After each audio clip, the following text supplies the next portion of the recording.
China's epidemic is severe, mutant virus. Mountain villages become no man's land.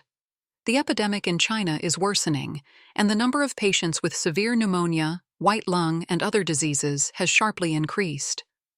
People in many places have revealed that all local hospitals and clinics are now overcrowded, and people around them are constantly dying.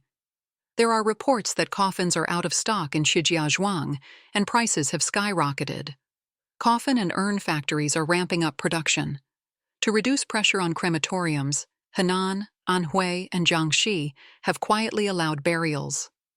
Some residents of Jinzhai County, Luan, Anhui, have said that local mountain villages have almost become uninhabited areas. In mid-February, people in many places across mainland China told NTD reporters that a new wave of the epidemic broke out before the new year, and those around them were widely infected. Ms. Sun, a resident of Changji, Shaanxi. My little granddaughter suddenly had a fever before the new year. I was taking care of her. 2 days later, I felt unwell, with fever, cough, and stomach and lung infections.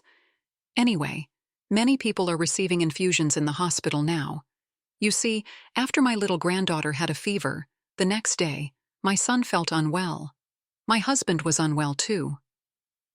Ms. Sun, a resident of Changji, Shaanxi, revealed that many people now have flu symptoms, which eventually develop into severe illness and lead to death. Ms. Sun. Anyway, many people have died from the disease. Several people in my hometown, in their 40s and 50s, died suddenly. I heard from people around me, "Oh, so-and-so died." The one who impressed me the most was in his 60s. He didn't know he had the virus. He was fine but developed leukopenia. The old lady next door was in her 70s and died of leukopenia. Around the new year, mainland media also reported the deaths of many young and middle-aged actors and celebrities. Mr. Hua, a villager in Tangshan, Hebei. Now, the big hospitals are overcrowded, just like a marketplace. The people who died in the hospital can't be cremated immediately. I am now in my hometown in the countryside, and many people have died. You have to find someone to cremate the bodies, like the end of the world. The deceased include older people, middle-aged individuals, and even some young people. This group controls the media and doesn't allow people to talk about it. Many mainland parents also cried on social platforms that their children had recently died of influenza. Zhang Xiong, who works in the funeral industry in Jinzhai County, Luan, Anhui, disclosed that many people in the area were infected. The authorities said it was influenza, but they suspected a variant of the new coronavirus, CCP virus, had emerged. Zhang Xiong said, "This time the epidemic is serious. I won't talk about it or make it public. All hospitals are full. Large hospitals are overcrowded, and many patients are waiting for beds. There are many deaths now, and the crematorium business is thriving. We have 20 to 30 people dying here daily. We have built a large funeral home, and more than a dozen furnaces are burning every day." Zhang Xiong disclosed that many middle-aged and elderly people in the area have died, and the mountainous region has almost become a no-man's land. Zhang Xiong. Now, there are no people in the mountains, and some houses in the mountains are uninhabited. Since ancient times, people in the Dabi Mountains have buried their dead in their own mountains. Now, cremation is enforced, but the people oppose it. The government sends people to dig up the graves and burn the bodies in the crematorium. If the family members don't agree, they will be arrested. Mr. Li, a resident of Zhumadian, Henan, disclosed that due to the high number of deaths, burial has been allowed in some provinces with large populations and certain areas. Mr. Li said, "You don't know this, but in Henan Province, Anhui Province, and Jiangxi Province, burials have been quietly relaxed. Because there is a crematorium for burials, the pressure is reduced. Weren't the requirements in the countryside very strict before? Burials had to be dug up and cremated, but now that is no longer required. Mr. Li is currently working in Xi'an, Fujian. Around the new year, many people in his circle of contacts died. Mr. Li said, "Let me tell you, from the beginning of the year until now, especially in the north, many young people have died. I know dozens of relatives, friends, customers, and colleagues. There are even more outside my circle of contacts." Many people around Mr. Li also suffered from serious immune system-related illnesses. Mr. Li said, "As far as I know, in Xiamen, my colleague's father is less than 60 years old and has heart problems. There are also many young people with diabetes, high blood pressure, and kidney failure. Lupus erythematosus is considered a minor issue, and there are also many people with facial paralysis." He added that the authorities now claim this is the peak of influenza, but he believes it is actually the new coronavirus. Mr. Li said, "It's still the same thing, they just changed the name, but many people have the same symptoms. Now it's called influenza A, but the medicine used and the symptoms are the same. Generally, it's heart problems and white lung syndrome. Many people have died, mostly in their 40s and 50s, and some even in their 40s. One of my relatives is in the emergency hospital, and that night, his emergency department was packed with cardiology cases, especially heart, kidney, and cerebral infarction cases. In the past, catching a cold wasn't a big deal, but now you might not survive it."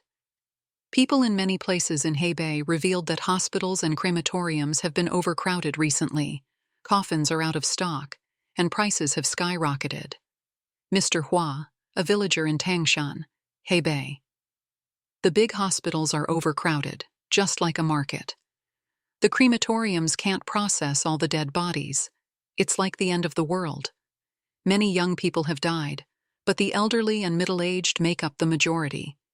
My aunt passed away on Saturday from the flu virus, but the media is controlled and won't allow discussion about it." Mr. Wang, a villager in the suburbs of Shijiazhuang, Hebei, also revealed that the local hospital was full, beds were in short supply, and many people couldn't secure coffins after they died. Mr. Wang from Shijiazhuang, Hebei. "There are many deaths, and most of them are elderly people. Usually, a coffin that costs 4,000 yuan is now sold for 12,000 yuan. It's 12,000 yuan in the morning, and by the afternoon, it may go up to 13,000 yuan, because there are more deaths. Now, coffins are unavailable, so they are being sold at high prices." Xiao Chen, a worker at a coffin factory in Zhejiang, revealed that many new factories producing coffins and urns have been built locally, selling products nationwide and operating over time. Xiao Chen said, "We are very busy making coffins. We have to work overtime and hire more people. The 7 or 8 factories here were established only in the past 2 years. Many middle-aged and young people have died. My classmate's brother was about 48 years old and died in the factory dormitory." Henan man's lungs collapsed after doing 20 push-ups. A 35-year-old man in Zhengzhou, Henan, did 20 push-ups in one go to lose weight. The next morning, he woke up with chest pain and difficulty breathing. Mr. New initially thought it was muscle strain, but as the pain worsened, he went to the hospital and was diagnosed with spontaneous pneumothorax, a lung collapse caused by a small tear. His right lung had shrunk to 1/3 of its normal size.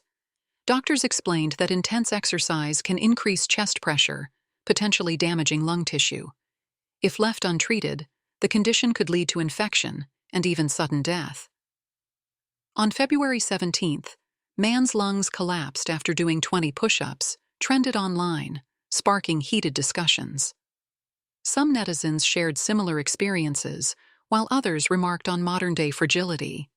Some speculate that his condition is linked to the flu epidemic raging in China. Some netizens also commented, "People are so fragile these days. It's better to just lie down."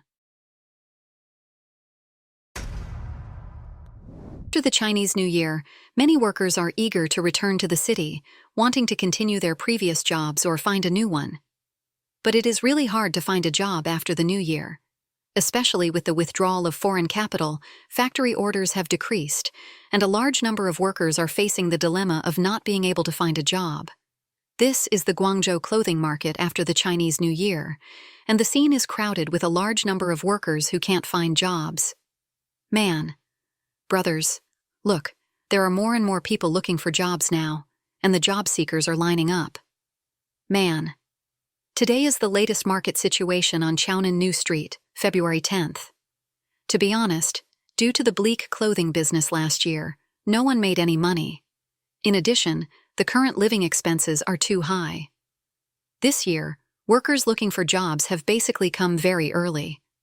Before the 15th day of the first lunar month, the job market is already crowded. Man. Dongguan is no longer a paradise for workers.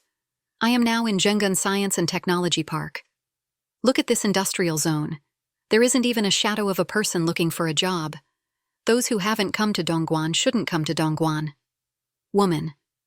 Those who haven't come to Shenzhen shouldn't come either. I'll ask about the salary. It's either 3,000 yuan or 4,000 yuan. Finding a salary of 5,000 yuan is too difficult. Woman. What's wrong with the factories this year? Today is the 10th day of the first lunar month, and many factories are still not open. I came late last year and couldn't find a good job. I didn't go home for the new year this year, and I still can't find a job. At the job site, only those born in the 1990s are being recruited. Young people born before that are not welcome. Man. Those born in the 1990s, only those born in the 1990s, those born before 1990 can go back. We need to be under 33 years old. Not only is it difficult to enter a factory, but even the construction industry is in a downturn. Man. It's even harder to get on a site this year. You see, there are only a few people on site now. In previous years, we were urged to go to the factory to work by the 7th or 8th day of the first lunar month. I just went to the client and asked him when the work would start. He told me to wait until after the new year. There's no rush since there's no deadline. Brothers, just wait and see. This year, jobs are even scarcer, and getting paid is even harder. According to common sense, after the new year, all industries should be waiting to revive, and it should be the time for factories to make a big move. But for some factory bosses, life is not easy. Man. I found that the people doing the work were more anxious than us. Many technicians and workers ask us every 2 days when we will start work. I told them the boss will be unemployed this year and won't receive any money. He'll be at home roasting sweet potatoes every day. A blogger disclosed, after the Chinese New Year, many factories, especially small and micro ones in the clothing and textile industry, hesitate to reopen. Unsold goods from last year pile up, and new orders are scarce. Producing more only deepens losses. A textile factory with 87 employees operated for 11 months last year, paying 6.1 million yuan in wages. Its annual output was 28 million yuan, but it only sold 21 million yuan, losing 7 million yuan in inventory and another 6.1 million yuan in wages. If it ships this year, the 7 million yuan inventory may lose another 1 million yuan. Desperate, the boss tricked his mother-in-law, mortgaged 3 houses, and took a 3.2 million yuan loan to cover wages and supplier debts. After the Spring Festival, employees kept calling, asking when work would resume. Reopening means losses. Staying closed means workers leaving, making rehiring difficult when orders return. Now, the boss faces a tough choice: shut down to protect assets or keep going, risk bankruptcy, and drag his family into hardship. Bosses struggling due to poor business are not isolated cases. Man. There is a clothing factory owner with more than 80 workers. After paying salaries during the Chinese New Year, he didn't even have enough money for gas to go home. His father had to transfer him 10,000 yuan. How miserable is that? Man. Well, most of the textile factories in my hometown in Hubei did not perform well last year. The market situation took a sharp downturn in August and September. Factories are overflowing with inventory, often worth tens of millions of yuan. The boss dares not cut production, fearing workers will leave due to lack of income. If workers leave and orders come in, that would be even worse. Since the second half of last year, Many textile factories in Hubei have been operating at half capacity, taking frequent breaks. Some believe it was because last winter was warm, reducing demand for velvet clothing and hurting the textile industry. But that is not the main reason. The real issue is the severe external economic downturn and weak demand. The following video went viral online because a female factory worker serving food looked haggard, with serious dark circles under her eyes. This triggered empathy among netizens, who said the factory worker looked just like them. Some also questioned, is it worth exhausting your body just to make a living? Her severe dark circles are likely due to long-term night shifts and poor rest. Regarding this, some netizens commented that in an increasingly difficult economy, even with exhausting work and endless night shifts, new workhorses, dare not resign. Many people have seen this video. Where is the spirit in this female worker? Is there any light left in her eyes? One look, and you can tell the dark circles are from staying up late. In early February 2025, the well-known Shanghai smart driving company Zhongmu Technology was exposed to a financial crisis, and the boss fled abroad without paying salaries. 4 days after work resumed in the year of the snake, the company was sealed. The day before work started, the boss, Tang Rui, held an online meeting and said that he was not in the country, the company had no money, he had no money, and he was unwilling to declare bankruptcy. As for everyone's salaries, Social Security, and Provident Fund, he simply abandoned them. Then, the company's senior management collectively disappeared and stopped handling or responding to any inquiries. After work officially resumed, suppliers came directly to the company, and since they couldn't get their money, they could only take assets instead. Currently, the company owes more than 280,000 yuan in electricity bills, and a Social Security payment reminder has been posted. The property management fees remain unpaid, though the exact amount owed is unknown. As for our nearly 1,000 employees, as I mentioned before, all Social Security and Housing Provident Fund payments were stopped, affecting their residency status and loan applications. There are also some pregnant women in the company who are about to give birth but cannot use their medical insurance or maternity benefits, severely impacting them. The average employee has gone unpaid for 3 to 4 months, not to mention the compensation they should have received. Some interns who just graduated have also encountered this situation and cannot get their salaries. The company is unable to process resignations for current employees, forcing them to go to government offices to handle it themselves.